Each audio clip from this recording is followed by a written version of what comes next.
sin x plus sin 3x by cos x plus cos 3x. பார்க்கும்போதே கிளியராக தெரியுது. மேலே sin x plus sin y formula, கீழே cos x plus cos y formula தான் இருக்குது.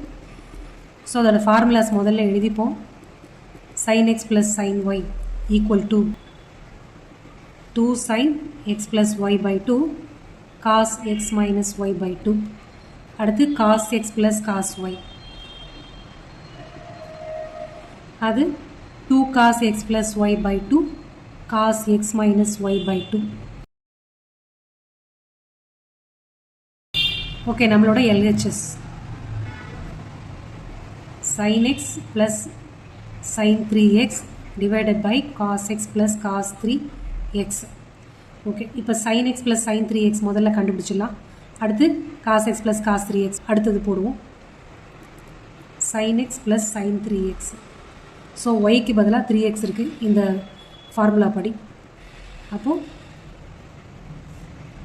2 sin x plus 3x by 2 cos x minus 3x by 2. ஓகேவா? அப்போ simplify பண்ணால் 2 sin 4x by 2 அப்படின்னா 2xன்னு வந்துடும். இங்கே cos of x minus 3x அப்படின்னா minus 2x by 2. minus 2x by 2னா cos of minus x அப்படின்னு வரும். cos of minus x என்ன? cos x. sin 2x cos x. Formula என்னது? cos of minus theta equal to cos theta. அதுபடி இந்த term மாறி இருக்கு. அடுத்தது denominator cos x plus cos 3x. Formula படி இங்கே yக்கு பதில் 3x.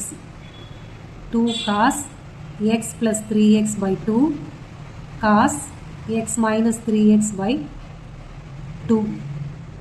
இப்போ 2 cos 4x by 2 அப்படின்னா 2xன்னு வந்துடும். இங்கே cos of அதே தான், அப்போ cos of minus xன்னு வருது.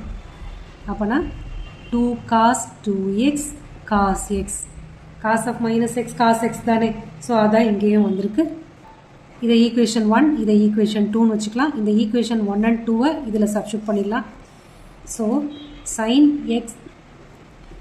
sin x plus sin 3x by cos x plus cos 3x equal to this one 2 sin 2x cos x divided by 2 cos 2x cos x.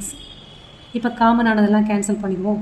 இது ரெண்டும் common. So அப்போ sin 2x by cos 2xனா tan 2x. இதுதான் நம்மளோட RHS.